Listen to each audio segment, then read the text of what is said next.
Қайырлы күн баршаңызға, каналыма қош келдіңіздер.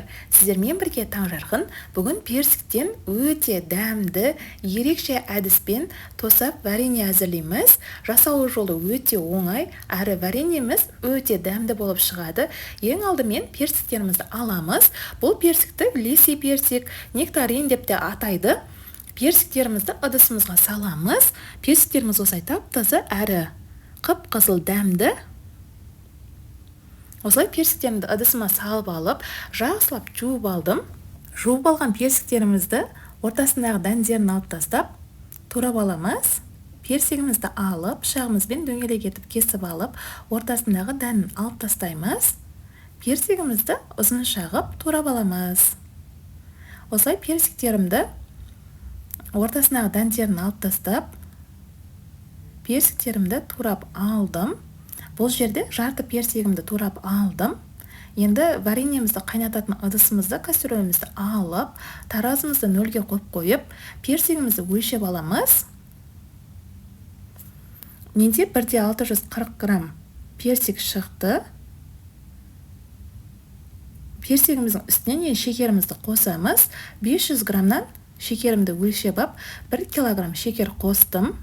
Бұл жерде жарты персик бізде 1,640 грамм персикке 1 килограмм шекер қостым. Барлық вареньемізге 2,5 килограмм персикке 2 килограмм шекер қостым. Персиктің дәмі тәтті болғандықтан шекерді аздау қостым.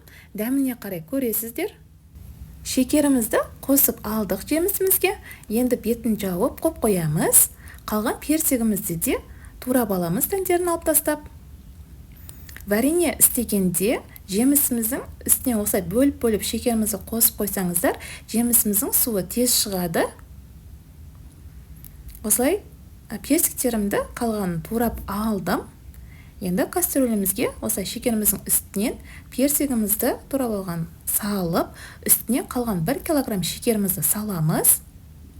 Осылай шекерімді салып, бетін жауып, 3-4 сағатқа суы шыққанша жемісіміздің қойамыз. Осылай суы шыққасын астына отқа қойып, бірінші вареньемізді қайнатқанда мен 7 минутқа қайнаттым. Осылай 7 минутта жай отта қайнаттым.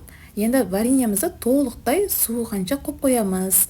4 сағатқа қойдым, толықтай суығанша. 4 сағаттан кейін екінші мәрте қайнатамыз. Екінші мәрте қайнатқанда 5 минутқа қайнаттым орташа отта. 5 минутқа қайнатқасын тағы да толықтай суытамыз 4 сағатқа. Толықтай суығасын барып, үшінші мәрте отқа қоямыз. Алдын ала банкаларымызды жуып, төңкеріп қойдым. Осылай үшінші мәрте қайнап жатыр вареньеміз. Бұл уақытта 3 минутқа қайнатуға қоямыз. Жуып алған банкаларымызды булап жатырмын. Банкамыздың крышкасын ыдысымызға салып, үстіне ыстық суымызды құйып қойамыз. Осымен кереметтей вареньеміз дайын. Вареньеміз осылай керемет болып шығады, дана-дана әдемі болып.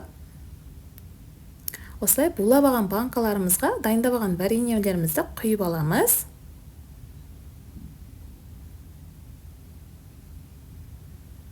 Осылай банкаларыма құйып алып,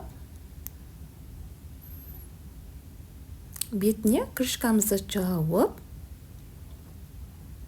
осылай барлық банкаларымызға қайнатып алған вареньемізді құйып алдым. Осылай құйып алып,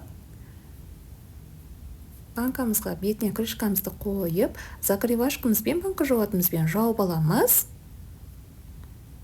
Егер түсінбеген жерлеріңіз болса, комментарийға жазып қалдырыңыздар, міндетті түрде жауап беремін. Осымен банкамыз толықтай жабылған. Вареньеміз, тосабымыз дайын. Сіздер де жасап көріңіздер. Қазақша контентті қолдап, лайк басып, пікірлеріңізді қалдыра кетіңіздер. Қош сау болыңыздар.